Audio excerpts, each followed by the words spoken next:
Hello and welcome to the One Shot Show where GMs go to level up. I'm Patty. I'm joined as always by Matt. And today we're going to be talking about things like hope and fear and fabula points and heroic inspiration or inspiration that we give out at the table. We're talking all things GM meta resources. I love this conception of a meta resource. We'll start on a very sort of definition-oriented layer.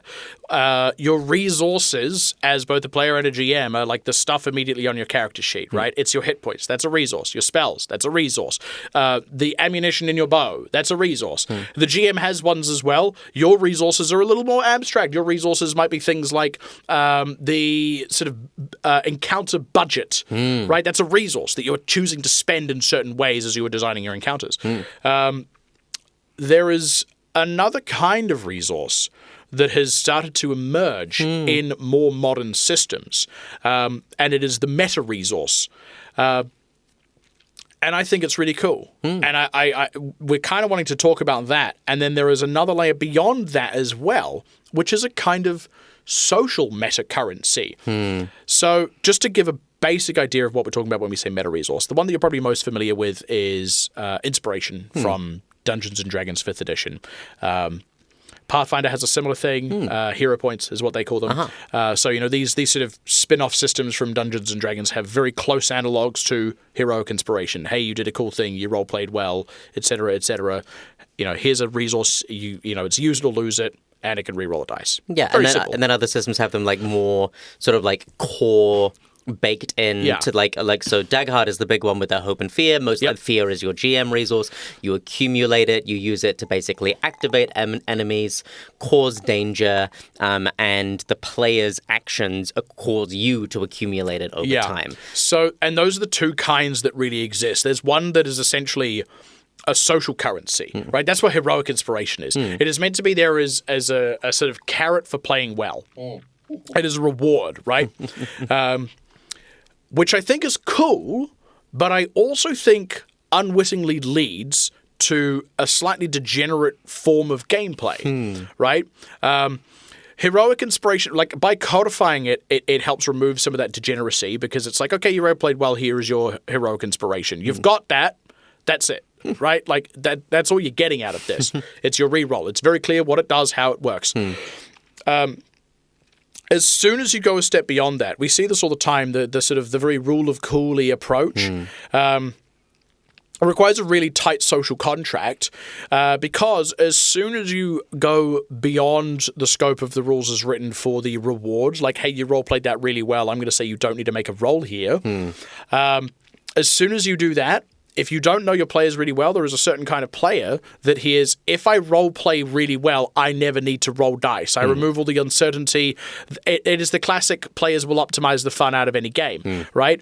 It ceases to serve its intended function as a reward for, quote unquote, playing well. I think that kind of meta resource is a bit of a problem. I want to sideline that, though, to talk about the other kind first that you were talking about a moment ago, which is a kind of currency that gets accrued and utilized, and it is usually actions of the players deliver it to the GM. Yeah. I think this is a really, really interesting system, and I love that this is starting to make its way into more and more systems. I think it's so useful for GMs. It's one of those things. Sometimes we talk on this show about how some systems that shall remain nameless don't provide enough core structure for the GM on their side of the table. Yeah. And I've been running more systems more recently. I think all three of the big ones that I spoke about in some of like the recommender systems and like my sort of go-tos all have a really clear way in how the resource is given to the GM, what the GM can use them for, and I rarely ever find it restrictive. Instead, it makes for such a tight social contract between me and the players for what's going on. Like I played a game of Daggerheart this weekend, and I accumulated the maximum amount of fear up over that session. And so when it came time there was a big encounter, and the players were desperate to keep play on their side of the table. And then as soon as it came over onto my side of the table, I spent like half of my budget on just a devastating move on their side of the table, and it was joyous. It didn't feel antagonistic. It didn't feel the players weren't mad that I was preying on them because they know it's because they could see it. They know it's they were coming. kind of like they could see the wave rising and about to crash. And it was incredibly fun. And I remember, and there are times when I was GMing just 5e, when sometimes I would try and create those crashes, but because there was nothing trackable for the players to see, it just felt like me being a bully. Yeah, it feels like it comes out of nowhere. Absolutely. One of the things I really like about that as a system as well, so there's two that immediately spring to mind that really kind of hit this vein that I am familiar with, at least. There's obviously Fear from Daggerheart. On our last picture system, I talked about Fallout. That has a meta resource, and it's actually a shared meta resource between... It's not that they have the same amount of it, but it's called the same thing. It's called action points.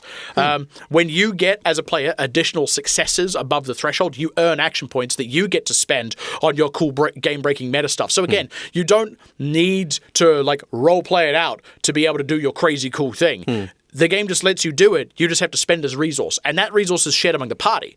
So if you want to spend more than your quote-unquote fair share, the party's got to be really on board with it. Yeah. And usually they are. Because they're like, yeah, fuck yeah, spend it up. Do 3 actions. Do something crazy. Have a big fuck-off turn. Let's win this thing now. Put it in the ground. I think you made a good point there as well, which is that as a GM, even though you may have something dedicated in the system, which is your resources, you are often adjudicating or at least overseeing the expenditure of your players' resources as well.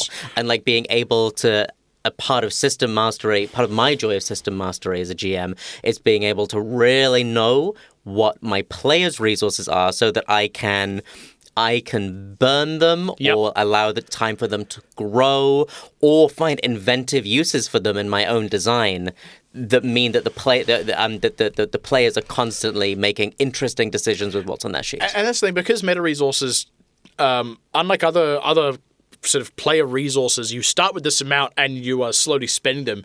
Meta resources, you might gain some and spend some and gain some and spend some. And as you say, that accumulation thing, it actually means that there's a lot more going on. There's a lot more sort of active sets of growth. And then also as you're spending them, it's going, okay, let's spend them now and hope that we reaccumulate some. I've played games of Daggerheart where I have an absolute glut of hope and I have no real meaningful uses for it because the GM has let me accrue too much. They're not giving me things I can spend it on. Yeah. So the other side of the Fallout one that I was going to touch on is the GM uses the same thing. So player failures on their dice allow the GM to accumulate, similar to Fear. And they get to do much the same as what the players can. They can take additional actions, spend it, buy additional dice to use. And what that then delivers you as a GM, and Fear does a similar thing in Daggerheart, is it is another way you can set tone and control randomness. This comes back to our episode on fudging, where you and I both felt firmly pro-fudging because it is a tool that you have to alter the fairness of your game when the dice are swinging too hard one way or the other. Meta resources give you another lever on that pulls some of the emphasis away from the result of the dice roll itself. Yes. If I'm rolling too hot, I will not spend any of my meta resources. Yeah. Or I'll spend them on nonsense things so the players know that the number's going down, the threat is not there. Absolutely. Otherwise, it's too much.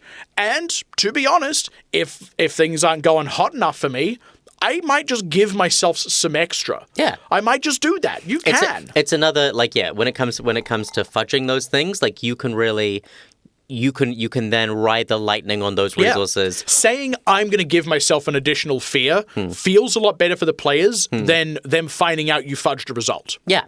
And I think there are so many circumstances that surround those things. But it's one of those things, again, that in a system that didn't feel like it supported the GM with that resource, then sometimes I really felt like I was just making stuff up, or I was sort of feeling around in the dark for ways to, I don't know, to make things more dangerous, less dangerous, or to go what are my options as a GM.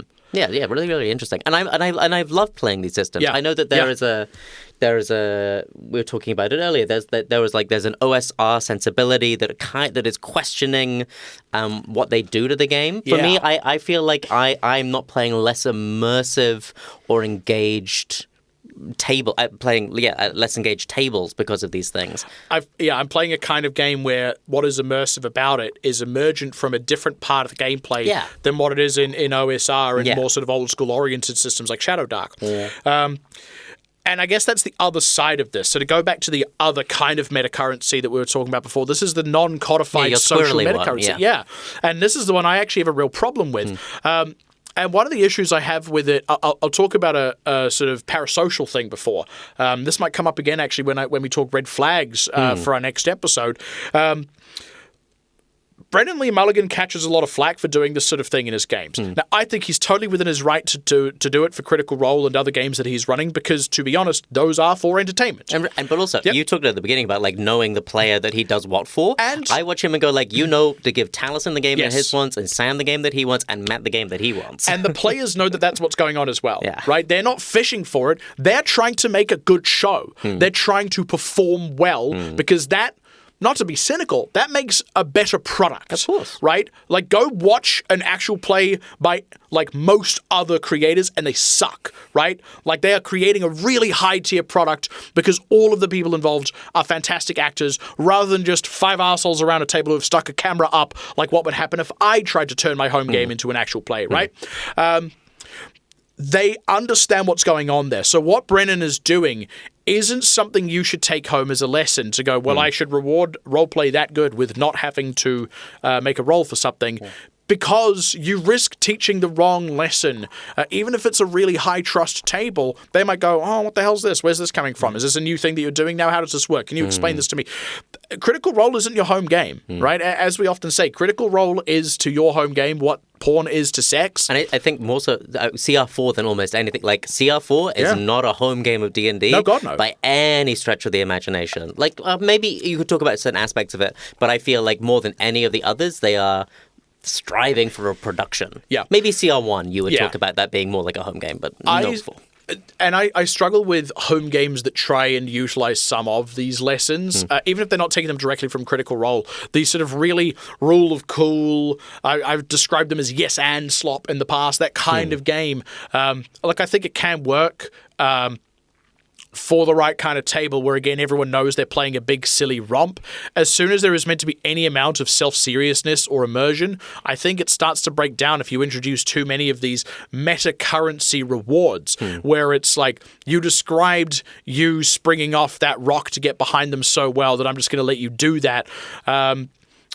And I understand that we're trying to create these cool cinematic moments, but it's actually easy to do that with rules for those things because then I've taken this ability called Wall Jump that lets me spring off a wall and get behind the enemy. And then when I do that and I do this cool thing, everyone else is like, how do you do this cool thing? I'm like, it's because I invested the resources, right? Rather than just being, well, I described it and then the GM let me do it. Yeah. This layer of gameplay, once we get up to here, where you're not playing with what you've got at your disposal, the actual tools, the resources, the character build, when you're playing with these soft meta resource, this starts to fall away because this is never going to be as powerful as this because this could be anything. It's totally undefined. I'm gesturing with my hands. I realize that those of you listening audio only aren't going to understand what I'm talking about, but I'm just saying once you start playing in that meta currency level of soft social metacurrency, your game will start to unravel really, really quickly. And depending on your, it's so interesting because like when your players at your table will have a different kind of social currency with you. Like player to player, social currency is so